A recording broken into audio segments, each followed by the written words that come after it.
ጥብቅ ሰበር ዜና ጠቅላይ ሚኒስትር አብይ አህመድ ለባለስልጣኖቻቸው ከባድ የማስጠንቀቂያ መልእክት አስተላለፉ። አርፋችሁ ስራችሁን ካልሰራችሁ ትወገዳላችሁ ሲሉ አስጠንቅቀዋል። ማስጠንቀቂያው ተቃውሞን ጭምር አስነስቶባቸዋል። ወዲህ ደግሞ የህወሓት ጦር ግዙፍ ኃይሉን ይዞ ተከዜን ተሻግሮ ወደ ወልቃይት እየተንደረደረ መሆኑ ተሰምቷል። አረበ ከበደ በበኩላቸው ፋኖ ወልቃይትን ለህወሓት ሊሰጥብን ነው በማለት ተደምጠዋል። ይህ አዲስ ፖስት ሚዲያ ነው። የከበረ ሰላምታችን በያላችሁበት ይድረሳችሁ። ለአሁን የተደመጡ እናንተን የሚመጥኑ መረጃዎችን አጠናክረን መተናል። አስቀድማችሁ ቪዲዮን ላይክ እና ሼር በማድረግ አብራችሁ እንድትቆዩ ግብዣችን ነው። ዋና ዋናዎቹን እናስቀድም። ጠቅላይ ሚኒስትር አብይ አህመድ ፍጹም አምርረዋል። ከኢህአዴግ ስህተትና ውድቀትን ተምረዋል። አቶ መለስ ዜናዊ ኢህአዴግን የሚያፈርሰው ውስጣችን ያለው ሙስናና መበስበስ ነው ሲሉ ይናገሩ ነበር። ይህንን የመለስን ቃል ልብ ያላለው ኢህአዴግ ግን ውድቀቱን አፋጥኗል። ከዚህ ስህተት የተማሩት አብይ ውስጣችን ሳይበሰብስ ማጽዳት አለብን በሚል መርህ ውስጣችንን ሊያጸዱ መጥረጊያቸውን አንስተዋል። ከሰሞኑ በአርባ ምንጭ ባደረጉት ንግግር ለባለስልጣኖች ከባድ ማስጠንቀቂያ አስተላልፈዋል። በዝርዝር ታደምጡታላችሁ። የተፈራው ሆነ። ኮሎኔል ደመቀ ባልጠበቁ ሰዓት የህወሓት ጦር ጉድ ሰርቷቸዋል። አርሚ 7 ተብሎ የሚጠራው የህወሓት ኃይል ተከዜን ተሻግሮ ወደ ወልቃይት ተንቀሳቅሷል። በተጨማሪም በቡሬ አቅጣጫ ህወሓት ያልተለመደ እንቅስቃሴ እያደረገ ነው። አቶ አረጋ ከበደ በበኩላቸው ፋኖ ወልቃይትን ሊሰጥብን ነው ሲሉ ተደምጠዋል። ትሰሙታላችሁ። ምዕራባውያን ለህወሓት ጀርባቸውን እየሰጡ ነው። የ50 ዓመት ዕድሜ ባለሀብቱ ህወሓት ወደ ፋሺዝምነት እየተቀየረ ባለበት በዚህን ሰዓት የምዕራቡ ዓለም አገራት ሞቱን ለማፋጠን ከግራም ከቀኝም ተነስተውበታል። በዛሬው ዕለት ታዋቂው የመብት ተቆርቋሪ ድርጅት ህወሓት ላይ ከባድ ማስጠንቀቂያ አውጥቷል። ማስጠንቀቂያው ህወሓት እያደረገ ስላለው የግዳጅ አፈሳና ካወጣው የሞት አዋጅ ጋር የተያያዘ ነው። የተወደዳችሁ የቻናላችን ቤተሰቦች እነዚህንና ሌሎች መረጃዎችን አጠናክረናል። አሁን ወደ ዝርዝሮቹ እናመራለን። ምዕራባውያን ለህወሓት ጀርባቸውን እየሰጡት ነው። የ50 ዓመት ዕድሜ ባለሀብቱ ህወሓት ወደ ፋሺዝምነት እየተቀየረ ባለበት በዚህን ሰዓት የምዕራቡ ዓለም ሞቱን ለማፋጠን ከግራም ከቀኝም ተነስተውበታል። በዛሬው ዕለት ደግሞ ታዋቂው የመብት ተቆርቋሪ ድርጅት ህወሓት ላይ ከባድ ማስጠንቀቂያ አውጥቷል። ማስጠንቀቂያው ህወሓት እያደረገ ስላለው የግዳጅ አፈሳና ካወጣው የሞት አዋጅ ጋር የተያያዘ ነው። ለህወሓት ማስጠንቀቂያ ያወጣው ሂዩማን ራይትስ ዋች ነው። ተቋሙ አሜሪካ እንዲሁም የአውሮፓና የአፍሪካ ህብረቶች የትግራይ ባለስልጣናት የግዳጅ ምልመላውን እንዲያቋርጡና የተያዙ ልጆችን በሙሉ እንዲለቀቁ የሚያስችል ጫና እንዲያደርጉ ጠይቋል። የሰብአዊ መብት ተሟጋች ተቋሙ ይህንን ጥሪ ያቀረበው በትግራይ ባለስልጣናት ይፈጸማል ያለውን የግዳጅ ምልመላ በተመለከተ ዛሬ ሰኞ ሰኔ 29 2018 ዓ.ም ባወጣው መግለጫ ነው። የግዳጅ ምልመላውን በተመለከተ ምስክሮች፣ የታፈሱ ሰዎች ዘመዶችና ያመለጡ ወጣቶችን ጨምሮ 18 ሰዎችን ማነጋገሩን ገልጿል። የሂዩማን ራይትስ ዎች መግለጫ እንደሚያስረዳው ከሚያዝያ አስቀድመው በነበሩት ወራት የክልሉ ባለስልጣናት በህዝብ ስብሰባዎች፣ ደብዳቤዎችና የስልክ ጥሪዎች አማካኝነት የቀድሞ የትግራይ ኃይሎች ተዋጊዎች መልሰው እንዲመዘገቡ ሲያደርጉ ነበር። በሚያዝያ መጨረሻ በመንገዶች፣ በገበያዎችና በወርቅ ማውጫ ስፍራዎች የጅምላ ከበባ በማካሄድ ዘመቻው ተቀጣጠለ ሲል መግለጫው አስፍሯል። የሰብአዊ መብት ተሟጋቾች የበታች ባለስልጣናት የቀድሞ ተዋጊዎች ዝርዝር እንዳላቸውም እንዲሁም ሊመለመሉ የሚችሉ ሰዎችን ለመለየት የአካባቢ መረጃ ሰጪዎችን እንደሚጠቀሙ ቃለመጠይቅ ካደረገላቸው ሰዎች መስማቱን ገልጿል። የትግራይ ኃይሎችና ባለስልጣናት የቀድሞ ተዋጊዎች እንዲሁም ሌሎች ወንዶችና ወንድ ልጆችን አፍነው እየወሰዱ መሆኑን በመላው ትግራይ ክልል የተለያዩ ከተሞች የሚገኙ ማህበረሰቦች መናገራቸውንም በመግለጫው ተጠቅሷል። ነዋሪዎች እየተወሰዱ ያሉት ከመንገድ፣ በምሽት የቤት ለቤት ፍተሻ እንዲሁም ከወርቅ ማውጫ ስፍራዎች እንደሆነም ሂዩማን ራይትስ ዎች ገልጿል። የሰብአዊ መብቶች ተቋሙ በማሳያነት ከጠቀሳቸው ክስተቶች አንዱ አዲጉደም ከተማ ውስጥ የተፈጸመ ነው። ተቋሙ ያነጋገራቸው አንድ ነዋሪ የፖሊስ፣ የሚሊሻ እንዲሁ የቲዲኤፍ አባላት የቀን ሰራተኞችና አርሶ አደሮችን ጨምሮ ሰዎችን ሲወስዱ መመልከታቸውን ገልጸዋል። በማዕከላዊ ትግራይ ዞን ቆላ ተንቤን አቅራቢያ በሚገኝ የወርቅ ቁፋሮ ስፍራ የተሰማሩ የባህላዊ ማዕድን አውጪዎች ተይዘው ወደ መጡበት ወረዳ እንዲመለሱ እየተደረጉ መሆኑን መግለጫ ያስረዳል። ከነዚህ መካከል የሆነ አንድ ወርቅ አውጪ ከ50 እስከ 60 ሰዎች ወደሚገኙበት ስፍራ ከተወሰደ በኋላ የትግራይ ኃይሎች እንደሚቀላቀሉ እንደተነገራቸው መግለጹ በመግለጫው ሰፍሯል። በተሽከርካሪ እየተወሰዱ በነበረበት ወቅት ማምለጡን የተናገረው ማዕድን አውጪው መኪናው በከፍተኛ ፍጥነት እየተጓዘ በነበረበት ወቅት አንድ ሰው መንገድ ላይ መዝለሉን አስረድቷል። በጣም በከፍተኛ ፍጥነት እያሽከረከሩ ነበር። አንድ ሰው ዘለለና መንገዱ ላይ ወደቀ። ወደ ኋላም ዞረን ስንመለከት እየተንቀሳቀሰ እንዳልሆነ አየን ሲል እማኝነቱን ሰጥቷል። የተመለመሉ ሰዎች በአስተዳደር ቢሮዎች፣ ማረሚያ ቤቶች ወይም ትምህርት ቤቶች ውስጥ ተይዘው ከቆዩ በኋላ ለስልጠና በሰሜን ምዕራብና ደቡብ ትግራይ ወደሚገኙ ወታደራዊ ካምፖች እንደተወሰዱ ቃለመጠይቅ የተደረገላቸው ሰዎች እንደተናገሩ ገልጿል። በጄኔቫ ስምምነት መሰረት ይህ አይነቱ ተግባር የጄኔቫ ስምምነትን የሚጥስ እንደሆነ ተቋሙ አሳስቧል።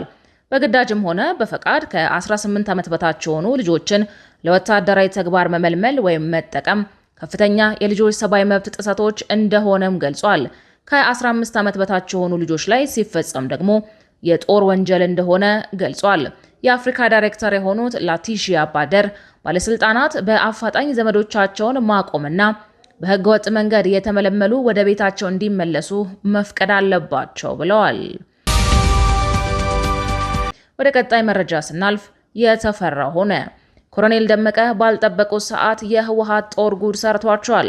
አርሚ 7 ተብሎ የሚጠራው የህወሓት ኃይል ተከዜን ተሻግሮ ወደ ወልቃይት ተንቀሳቅሷል። በተጨማሪም በቡሬ አቅጣጫ ህወሓት ያልተለመደ እንቅስቃሴ እያደረገ ነው። አቶ አረጋ ከበደ በበኩላቸው ፋኖ ወልቃይትን ሊሰጥብን ነው ሲሉ ተደምጠዋል። በወልቃይት ውጥረቱ አይሏል። ህወሓት በአካባቢው ጥቃት ለመክፈት እየተንቀሳቀሰ ነው። ተጨማሪ ሰራዊቱን እያንቀሳቀሰ ነው። በትላንትናው ዕለት ከስፍራው በወጣ ተንቀሳቃሽ ምስል የህወሓት አርሚ 7 ወታደሮች በጀልባ የተከዜን ወንዝ ሲሻገሩ አሳይቷል። በጀልባ የተሻገሩት ወታደሮች ቁጥር መጠነኛ ቢሆንም ተከዜን ለመሻገር መሞከራቸው ግን ትልቅ ወታደራዊ ትርጉም ተሰጥቶታል። የተከዜ ወንዝ በትግራይና በአማራ ክልል በተለይም በወልቃይትና ጸለምት መካከል ያለ ተፈጥሯዊ የድንበር መስመር ነው። በዚህ አካባቢ የሚደረግ የኃይል እንቅስቃሴ የፕሪቶሪያውን የሰላም ስምምነት ተከትሎ ያልተቋጨ የድንበርና የተፈናቃዮች ጉዳይን በኃይል ሚዛን ለመወሰን የመሞከር ፍላጎትን የሚያሳይ ነው። ይህ የወንዝ ማዶ እንቅስቃሴ የመጣው ህወሓት በትግራይ ክልል ውስጥ አስገዳጅ የውትድርና ምልመላ ማካሄድ በጀመረበትና ሰፊ ወታደራዊ ዝግጅት እያደረገ ነው ተብሎ በፌዴራል መንግስት በተከሰሰበት ወቅት ነው። ይህም በሲቪል ማህበረሰቡና በዓለም አቀፍ የሰብአዊ መብት ተሟጋች እንደ ሂውማን ራይትስ ዎች ዘንድ ከፍተኛ ስጋትን ፈጥሯል። በሱዳን ድንበር በኩል ሸራሪና ላይ አርሚ 7 በተጠንቀቅ መቆሙ የተሰማ ሲሆን በተከዜ በኩል ደግሞ አርሚ 60 ሜካናይዝድ ኃይሉን እያንቀሳቀሰ ነው ተብሏል። ህወሓት የፌዴራል መንግስት ወልቃይት አሳልፎ አልሰጠኝም በሚል በኃይል አማራጭ ለመቆጣጠር ጊዜና ሁኔታዎች እስኪመቻችለት እየጠበቀ እንደሆነ ሲነገር ነበር። ይህ በእንዲህ እንዳለ አቶ አረጋ ከበደ ፋኖ ወልቃይትን ለህወሓት ሊሰጥብን ነው ሲሉ ከሰዋል። የክልሉ መንግስት ባወጣው መግለጫ ፋኖ ላይ የሚወሰደው እርምጃ ይቀጥላል ያለ ሲሆን ፋኖ ከህዝባችን ታሪካዊ ጠላቶች በተለይም ከአጥፊው ቡድን ህወሓት ጋር በመተባበር የአማራን መሰረታዊ ጥያቄና በደምና በአጥንት ያስመለሳቸውንና ቀሪ ህጋዊ ጉዳዮችን ለማስጨረስ ከሀገሪቱ ህዝቦች ጋር በመመካከር ላይ የምንገኘውን የወሰንና ማንነት ጉዳዮች አሳልፎ በመስጠት ለአማራ ህዝብ እታገላለሁ በሚል ሽፋን እኩይ ድርጊቱን በመቀጠል ላይ ይገኛል በማለት ክስ አቅርቧል። ወደ ቀጣይ ዜናችን ስናልፍ ጠቅላይ ሚኒስትር አብይ አህመድ ፍጹም አምርረዋል። ከኢህአዴግ ስህተትና ውድቀት ተምረዋል። አቶ መለስ ዜናዊ ኢህአዴግን የሚያፈርሰው ውስጣችን ያለው ሙስናና መበስበስ ነው ሲሉ ይናገሩ ነበር። ይህን የመለስን ቃል ልብ ያላለው ኢህአዴግ ግን ውድቀቱን አፋጥኗል። ከዚህ ስህተት የተማሩት አብይ ውስጣችንን ሳይበሰብስ ማጽዳት አለብን በሚል መርህ ውስጣችንን ሊያጸዱ መጥረጊያቸውን አንስተዋል። ከሰሞኑ በአርባ ምንጭ ባደረጉት ንግግር ለባለስልጣኖች ከባድ ማስጠንቀቂያ አስተላልፈዋል። ጠቅላይ ሚኒስትር አብይ ይህንን ማስጠንቀቂያ የሰጡት ባለፈው ቅዳሜ በአርባ ምንጭ ባደረጉት ንግግራቸው ላይ ነው። አብይ በአርባ ምንጭ ከተማ የተከናወኑ የልማት ስራዎችን አስመልክተው ያደረጉት ንግግር በደቡብ ኢትዮጵያ ክልል በሚገኙ 12 ዞኖችና ከ32 በላይ የሚሆኑ የተለያዩ ብሔር ብሔረሰቦች ዘንድ ከፍተኛ ቁጣንና የፍትሃዊነት ጥያቄን አስነስቷል። ደቡብ ኢትዮጵያ የአንድ ዞን ወይም የአንድ ከተማ ብቻ ክልል አለመሆኑን የሚያነሱት ነዋሪዎቹ ጠቅላይ ሚኒስትሩ በንግግራቸው የክልሉን ሰፊ ብዝሃነት ወደ ጎን በመተው ለአንድ አካባቢ ብቻ የሰጡት የተለየ ትኩረትና ያሳዩት አድሎ በበርካቶች ዘንድ ዋነኛ የመነጋገሪያ አጀንዳ ሆኗል። ጠቅላይ ሚኒስትር አብይ አህመድ በአርባ ምንጭ ከተማ የተሰሩ ስራዎችን በሚመረቁበት ወቅት በጣም የሚያሳስበኝና የሚያስፈራኝ ነገር ጥቂት ሰርተን በጣም የምንረካው ነገር ነው፣ እርካታ አደገኛ በሽታ ነው ማለታቸው ይታወሳል። አሁን የተሰራው አርባ ምንጭ ከሚገባበት የተፈጥሮ ጸጋና አቅም አንጻር ገና 1% ብቻ መሆኑን ጠቅሰዋል። ጠቅላይ ሚኒስትሩ በንግግራቸው ላይ የክልሉን ብሔረሰቦች መደጋገፍ አስመልክተው የሚከተለውን ብለዋል። ኮንሶ ከጋሞ አያንስም፣ ዳሰነች ከወላይታ አያንስም። ሁሉም ህዝብ እኩል ነው። እኔ እበልጣለሁ የሚል ስሜት፣ እኔ እሻላለሁ የሚል ስሜት፣ ካለኔ አንደኛ የለም የሚል ስሜት ለዘመናት ድሃ አድርጎ ቆይቶናል። ከማንኛውም በላይ በችግር በመከራ አብሮ የኖረ ህዝብ መተባበርና በአርባ ምንጭ ለውጥ ሶዶ መሳክ ካልቻለ፣ በሶዶ ለውጥ ጂንካው መሳክ ካልቻለ ሌላ ሰውማ እንዴት ደስ ሊለው ይችላል ብለዋል። ይሁን እንጂ ይህ ንግግር የክልሉ 12 ዞኖችና ከ32 በላይ ብሔር ብሔረሰቦች በጋራ የገነቡትና የሚጋሩትን ክልል ፍትሐዊነት ያላገናዘበ፣ ይልቁንም ሀብት በአንድ ቦታ ላይ እየተከመረ በጀት ለታጣላቸው ሌሎች አካባቢዎች በአርባ ምንጭ ለውጥ ሶዶ መሳቅ አለበት የሚል የተዛባ እይታን ያንጸባረቀ ነው በሚል በምሁራኑ ዘንድ ከፍተኛ ትችትን እያስተናገደ ይገኛል።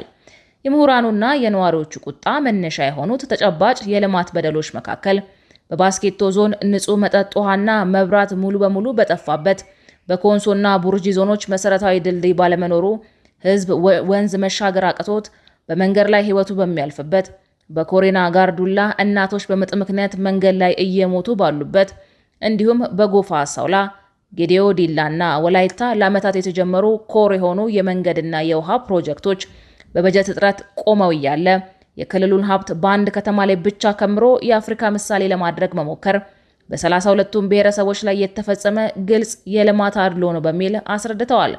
በክልሉ የሚመነጨው ግብር ለሁሉም 12 ዞኖች ልማት መዋል ሲገባው ለአንድ አካባቢ ብቻ መፍሰሱ የምሁራኑና የነዋሪዎቹ ዋነኛ መከራከሪያ ነው።